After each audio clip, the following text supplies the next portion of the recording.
Hey guys, today's January the 15th, which means we're in John chapter 13. John chapter 13 starts off with a pretty familiar story. It's about Jesus washing the disciples' feet. We're kind of at the Lord's Supper. We're in the last couple days of Jesus's life here on earth. And so it goes with Jesus taking on the form of a servant, showing that he's a different kind of Messiah. He's not the Messiah that's coming to kind of take out everybody and to put the Jews on high like they previously had thought and all the Jewish leaders have thought. But he was a Messiah that was coming to be a servant, to be a humble, the same Messiah that the whole Old Testament talks about, that he would be a lowly servant. And so he goes on and he does this. He teaches them about the servanthood. And then one of the things instantly is, you can just imagine the room changing, is right when we get to verse 21. 21, he goes from this talking about how he's God and God has sent him and he's a servant, he's to do his will. But then in verse 21, he instantly flips kind of the script and says, one of you are going to betray me. And it's amazing when you read this, because most of us know Judas, and Judas is the man who betrayed Jesus. But even when you read this, it reminds us that even the disciples didn't quite understand what was going on. He even says, he's talking about one of them's going to betray them, and one of the disciples says, well, is it me? And he makes it so clear. It says, I'm going to take this piece of bread and I'm going to dip it into the wine, and whoever I give it to, that's who's going to betray me. And he hands it to Judas.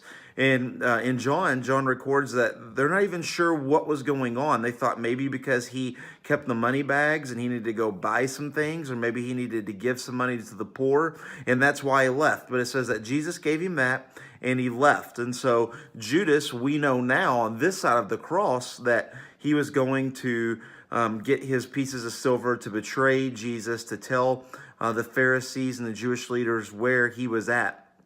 But while Judas was gone, we have a lot of teaching going on, and it's going to be the next couple days of reading of this kind of upper room discourse, these sermons, these kind of mini sermonettes that Jesus is going to really dump some major theological issues, and that's what's going to be over the next couple days.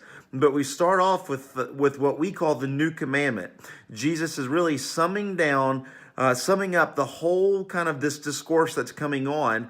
And he says, I'm going to give you a new commandment. And it's that you should love one another just as I have loved you. You also are to love one another. By this, people will know that you are my disciples, if you have loved one another.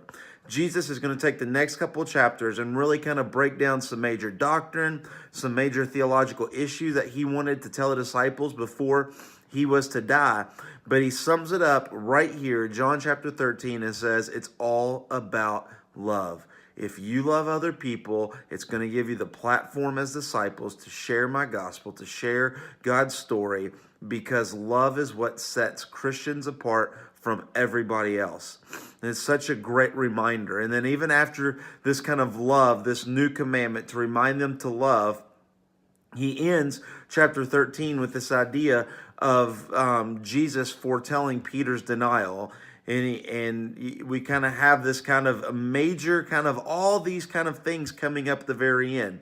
He has the foot washing. He's taking on a disciple. He tells them that somebody there is going to betray him, and Judas runs out of the room. Then he goes teaching about that they should love everybody, that it's all about love. That love's what separates Christians apart from everybody else. And then he almost goes back to this seriousness of where Peter is going to deny Jesus. Well, of course, Peter is like, no way, not going to happen. But he tells a little prophecy about the rooster is going to crow.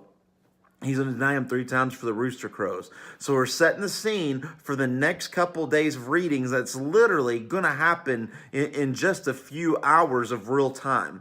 And so as we're kind of getting ready, as we're getting closer to the crucifixion, being mindful of that these are the last kind of words that Jesus is telling his disciples. And some of them are so deep and so true, and I can't wait to look at them in the next couple of days. God bless, and I hope you're having a great day.